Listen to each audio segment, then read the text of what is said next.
नमस्कार मित्रों। मैंने पहले भी कहा था कि मॉड्यूल 11 का प्रश्नोत्तरी मैं एक दो दिन में डालूंगा। मैंने अध्ययन किया उस बुक का और अब मैं इसकी प्रश्नोत्तरी आपके सामने डाल रहा हूँ।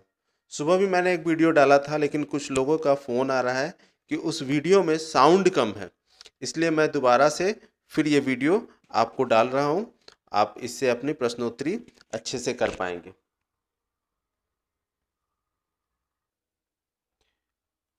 इससे पहले कि मैं प्रश्नोत्तरी का शुरू करूं, आप लोगों से अ, अनुरोध है कि आप मेरा चैनल जो है वो सब्सक्राइब कर लें, क्योंकि जैसे ही आप मेरा वीडियो खोलेंगे तो आप देखेंगे कि यहाँ पर एक सब्सक्राइब का बटन आपको दिख रहा है।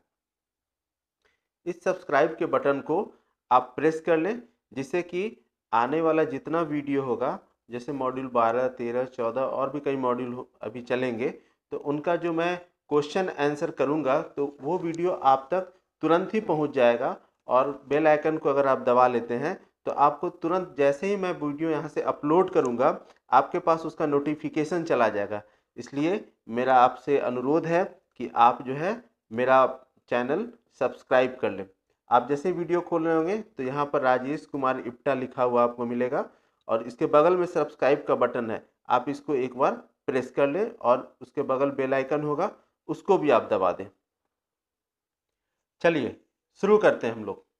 प्रश्न है, निम्नलिखित में से कौन सा पढ़ने के समय करने वाला कार्य है? ऑप्शन देख लें। शिक्षार्थियों को कल्पना करने के लिए कहना कि वे कहानी के पात्र में से एक हैं और अपने अनुभव को डायरी में लिखने को कहना। शिक्षक का घर से पाठ पढ़ाना, पढ़कर आना और कक्षा में उसी को पढ़ाना।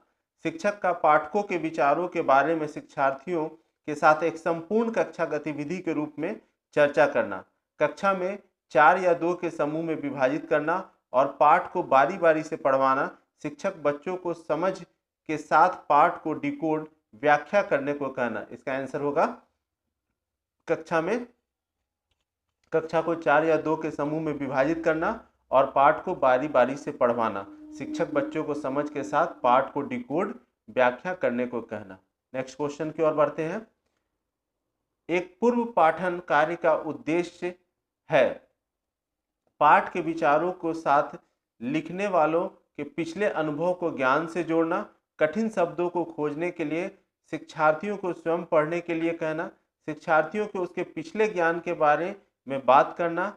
पाठ के लेखक और पढ़े जाने वाले नए शब्दों के बारे में बात करके नए पाठ की शुरुआत करना।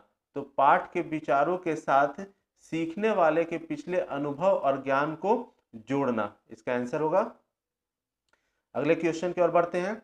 पढ़ना अर्थ गढ़ना है, इस कथन से क्या अभिप्राय है? पढ़ना शिक्षार्थियों को विषय वस्तु के साथ विभिन्न अर्थ जोड़ने के लिए प्रोत्साहित करना। पढ़ना पाठ के वर्णमाला और शब्दों के अक्षरों का डिकोडिंग व्याख्यान है। पढ़ना ध्वनि समूहों, शब्दों और वाक्यों को सीखने से शुरू होता है। पढ़ना पाठ के विचारों को समझना है। तो इसका आंसर होगा पढ़ना पाठ के विचारों को समझना है। आगे चलते हैं। वर्तमान भाषा सीखने के नजरिए में निम्नलिखित में से कौन सच है? इसको आप यहाँ पे रेड बटन देख रहे होंगे, इसको आप जैसे ही क्लिक करेंगे आपके पास ऑप्शन आएगा। सुनना, बोलना, पढ़ना, लिखना, ध्यान देना और सोचना एक साथ विकसित होता है। सुनना, बोलना, पढ़ना, लिखना, ध्यान देना और सोचना एक रेखीय तरीके से विकसित होता है।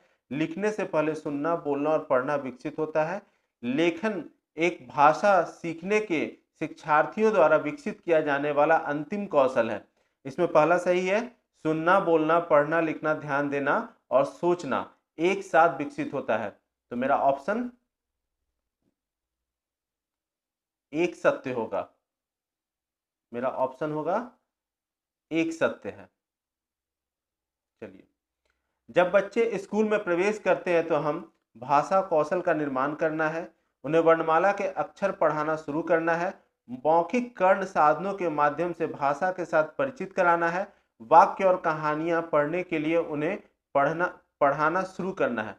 तो इसका आंसर होगा मौखिक कर्ण साधनों के माध्यम से भाषा के साथ परिचित कराना है। ठीक है, चलिए निम्नलिखित में कौन सा कथन सही है? मातृभाषा दूसरी भाषा की शिक्षा में हस्तक्षेप करती है। यहाँ एक रेड बटन है, इसको आप टिप लीजिएगा तो पूरा ऑप्शन आपके सामने आएगा। दूसरी भाषा सीखने में मातृभाषा न सिर्फ समर्थन करती है और न ही हस्तक्षेप करती है। मातृभाषा दूसरी भाषा सीखने के लिए एक साधन है। मातृभाषा दूसरी भाषा सीखने का समर्थन करती है। तो इसका तीसरा और चौथा आंसर सही है, इसलिए तीसरा चौथा लगाइएगा। नेक्स्ट क्वेश्चन की ओर बढ़े। बच्चे मानव सीखते हैं स्कूल में केवल मातृभाषा, बिना किसी प्रयास के विदेशी भाषा, काफी प्रयास के बिना मातृभाषा और बहुत प्रयास से मातृभाषा। तो मातृभाषा बिना प्रयास के हम लोग सीखते हैं, तो काफी प्रयास के बिना मातृभाषा।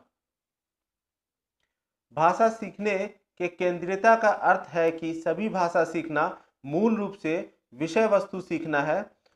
भाषा शिक्षण का केंद्रीय उद्देश्य केवल विषय वस्तु पर केंद्रित है।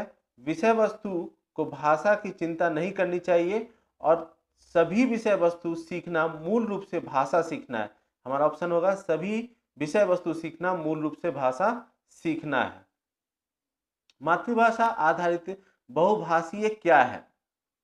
इसका ऑप्शन हम लोग देख लें। स्कूल में सभी बच्चे केवल एक ही भाषा और अंग्रेजी सीखते हैं। सभी बच्चे अपनी मातृभाषा में स्कूली शिक्षा शुरू करते हैं और कई भाषाओं को जोड़ते हुए आगे बढ़ते हैं। सभी बच्चे सीखने के प्रारंभिक वर्ष के दौरान अधिक से अधिक भाषाएं सीखते हैं। सभी बच्चे राज्य भाषा के माध्यम से सीखते हैं। तो सभी बच्चे अपनी मातृभाषा में स्कूल शिक्षा शुरू करते हैं और कई भाषाओं को जोड़ते हुए आगे बढ़ते हैं। भाषा सीखने की रणनीति के रूप में बहुभाषिता का क्या अर्थ है? माध्यम और आकलन के रूप में एक ही भाषा में विषय वस्तु सीखना, त्रिभाषी सूत्र को लागू करना, कई भाषाओं का सीखना, सिखाना और शिक्षण। कक्षा के शिक्षण अधिगम के लिए बच्चों की भाषा का उपयोग करना। तो इसका ऑप्शन होगा कक्षा के शिक्षण अधिगम के लिए बच्चों की भाषा का उपयोग करना। हमने 10 क्वेश्चन सॉल्व किए हैं, ये आपको दिख रहा होगा। अब इसको सबमिट करके देख लें कि कितना सही हुआ है। 10 में 10 हमारा सही है।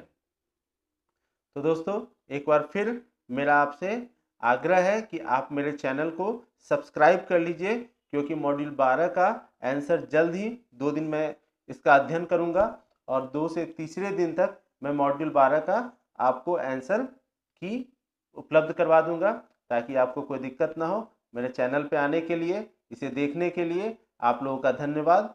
और हमारी आपसे गुजारिश है कि जिन लोगों को इसकी ज़रूरत है कृपया इसे शेयर करें और उन तक पहुंचाने का कष्ट करें। धन्यवाद।